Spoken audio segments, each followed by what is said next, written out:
Hey everybody, Tim and Julie here for a Drunk Nerd video, which, let me tell you, I had to drink to get ready for this video. The new Dune is coming out this Friday, so Julie and I, glutton for punishment, decided to binge all of the Dune movies, starting with the original. So we started with the original Dune, 1984, the original theatrical movie, I should say, by David Lynch. Coincidentally, also the shortest of the movies at 2 hours and 16 minutes.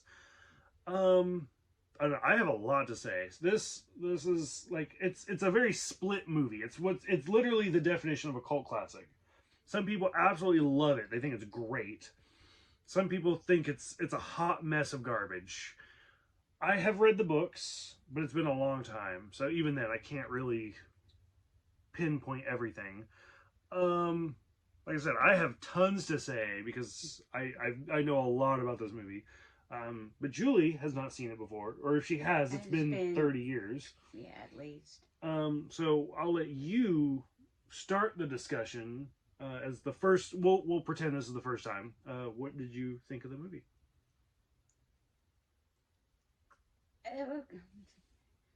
It was towards the end of it when I finally, who was the good people, who was the bad, and who was fighting, who, and yeah, it was okay. I mean, but I recognized most of the characters from other shows. Right. Yeah, so that was. So part of the reason Dune is, for lack of a better word, I'll say it's like intimidating. It's very political, which I don't like politics. Because a lot of the movie is about this planet, Arrakis, or Dune, and people trying to control it. And then on top of the politics, you also have religion. Right. Where you have the witch religion, that the name escapes me at this moment. I have it in my notes, but I don't want to like look at them. You have that religion, and you have different religions. So it's a religious movie. It's a political movie. It's all sorts of stuff going on at the exact same time.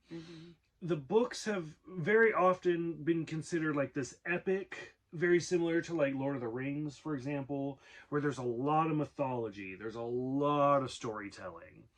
So it's a deep movie that you really kind of have to saturate yourself. I mean, when the movie starts with like a 5-minute prologue explaining what's happening, you know you're in for a lot of information. Right. Like you were talking about, there's a lot of actors. So this, as I've said before, this came out in 1984. Off the top of my head, Dean Stockwell is in there. Most famous later on, probably for Quantum Leap, which I loved Quantum Leap. I did too. I would 100% support a reboot of that. I know people don't like reboots, but I take it. Patrick Stewart, before Star Trek The Next Generation. Kyle MacLachlan plays Paul, which this is his first acting credit. He's been in a lot of stuff. Everything from like Sex and the City to The Flintstones. As I said, this movie is directed by David Lynch, who he directs again with Kyle MacLachlan is also in like things like Blue Velvet and Twin Peaks, which are made by David Lynch. So they got along really well. Brad Dourif shows up for a little bit. The One Flew Over the Cuckoo's Nest came out long before this did. That came out in the 70s. Yes. So he was already like kind of a named actor by the time this movie came out. So that was kind of interesting. Linda Hunt shows up, who I don't know. I always think of her as the voice of Grandma Willow from Pocahontas, because that's who I am. But she'd been around for a long time. So Max von Sydow, who was the older priest in The Exorcist, which every time I say that, I always think of like Austin Powers, where it's like, I need an old priest and a young priest, which that would be Max von Sydow. this, as I said, this movie has a lot of political stuff. It also came under a lot of fire because of the Baron, who had like a very like gay allegory, the way like he attacked the young boy and stuff like that, and then he had diseases. And as I said, this came out in the 80s, like the height of the AIDS epidemic, Right. and everybody said that he was supposed to be like the villain is a gay man with a disease. And so everybody thought that like this movie really kind of made gays as the villain. Now, granted, we're watching it 40 years after it came out, but Right. like, did you pick up on any of that, or what did you think of the Baron specifically? I don't know. Yeah, when he, yeah, his face, when it, all the sores and Mm-hmm. all that, that was, you know, yucky. Yeah. But I don't know. I didn't care for him much. And was it Sting that Yep. played his brother? His nephew. His nephew. Yep. Which there's a scene. I don't know how true this is, but out there in the Twitter sphere, there's rumors that like there's a scene where the character like Sting walks out and he's literally just wearing like the skimpy outfit because he walks out of like the shower, and supposedly he was supposed to be naked, and like the actual scene called for him to be just naked walking out, and Sting was like, I don't care, I'll do it, fine, whatever, because he's like all tantric and stuff like that. But at the last minute, the producers were like, "Nah, you gotta put him in something," and so they picked like the skimpiest speedo that they could. And I mean, I wouldn't say I'm a big fan of Sting, but like what I know about him, I could see him being like, "Yeah, I don't care. Like, what do you look at my stuff? Let's go for it." Yeah. But it was kind of funny. What did you think of like I said, there's so much that happens, like it's overwhelming to even talk about. So I'll try to navigate. So what did you think of things like the worms? What did you think of Paul's transformation? Because he basically becomes a godlike figure at the end. The Moadib, the what, I can't even say it, Hazarak. What did you think of that? And then the creepy little sister he has, because like while she's in the womb, her mother becomes the new like leader in charge, so she's creepy as fuck. Like she's supposed to be 2 years old at the end, but she's like talking like a woman and everything.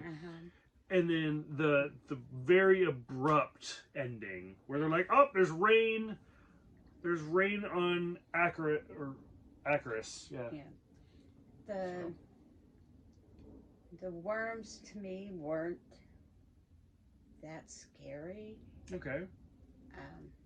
I don't know if they're supposed to be scary, like a horror scary, but like when they broke out of, came out of the ground. I think they're supposed to be more like awe-inspiring. Like, what is that? The little sister, yeah, she was a little freaky, but I don't know. Okay. And the abrupt ending. I mean, to me, it was abrupt. I don't know. Well, I don't know. For you, it made sense. But I kept expecting more. I'm wondering, why the blue eyes? What was the reasoning behind that? It had to do something with a spice. Okay. I think it was like a side effect. Okay. Yeah, I wasn't too sure about that, but because like those who lived on the planet and like consumed it, like it would slowly affect.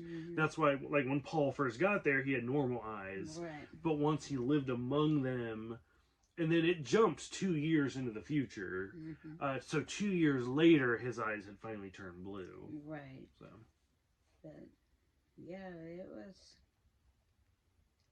when he took over everything, brought somewhat normalcy back Mm-hmm. to the planet. It was good. Okay. Like I said, it's very political. Like you said, like Paul comes back and is like re bringing back the throne. Mm-hmm. So, Yeah. okay. Probably as we have Low Belly here as the little guest star, probably my favorite shot in the entire movie is Patrick Stewart charging into war, holding the pug, which I would love a pug. I think they're cute. They're so ugly. They're cute. They're pugly. Which I would, if I got a pug, I would name him Pugsley. Pugsley. But that's probably my favorite shot is Patrick Stewart holding a pug, charging into battle. Yes. Some of the effects have not aged very well that I just want to bring up because we'll see them in other movies. Like them fighting with the shields. In this movie, it's very, very boxy. So just something to keep in mind. Because yeah, when they got into they looked like pieces of boxes. Yep. That was it was protection for them, but yeah, it was different. Well, it was the best they could do with CGI. Like, yeah, that's just something I want to bring, like, put in the forefront because as we watch the next movie and then the next movie, like, that's something you will see again. So we'll bring it up how it progresses over the years, stuff like that. There are certain things that are very associated with Dune. Mostly, there's two phrases: "The spice must flow," that we heard a few times, and then what is it? "I must not fear because fear is the mind killer." That is something that is also very associated. Like when he sticks his hand in the box. Oh yes. And then he feels like his hand's burning, and like you see it like turn to the skull or the bone. Flesh. Yes. And then he pulls out, it's fine. So that is a very key moment for Dune. So you will see like moments like that in all three adaptations. Because I'm more interested, as we're watching the same movie over and over again, what did they keep all the times and what didn't make it? Right. Like what movie did they were like, we don't need that. But as I said, this is also the shortest of the three. And it felt like it lasted a year. So, any other last minute thoughts for this version of Dune? Something that you loved, something that you hated? I thought Paul was cute. Kyle MacLachlan? Yeah. Yes, he was cute. I agree with that. That was, again, 40 years ago, but... Yeah.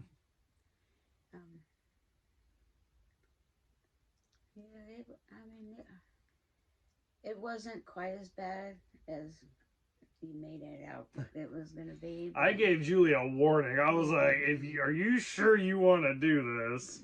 Yeah. But... well, yeah, it was good. Like I said, I had trouble distinguishing the good people from the bad. Which I like how you say that because sorry to interrupt. I think that's an important thing because, like I said, it's very political. So, like, depending on where you are in politics, like here we are, where they're like, "Oh, Republicans are evil. Oh, Democrats are evil." Like everybody thinks everybody else is the bad guy. Right. Whereas in this movie, you could be like, "Oh, like clearly the Emperor is evil because he wants to assassinate these people and these people in control." But then at the same time, you could look at it from theirs, and they're like, well, these people want to kill these people. So everybody is kind of bad and good at the same time. Like, everybody has their own agenda. Right. So who's good and who's bad is not clear. No. Except for the Baron. He's clearly evil. But yes, he was. Okay. Anything else? No. No? Are you ready to watch the exact same movie over again? Yes. Okay. So, this is less of a review and more of just like a look back. But curious what everybody else thinks of the original 1984 release of Dune. Go ahead and let us know. Thank you guys for watching and subscribing. And we will see you guys next time for the sci-fi original Dune from 2000.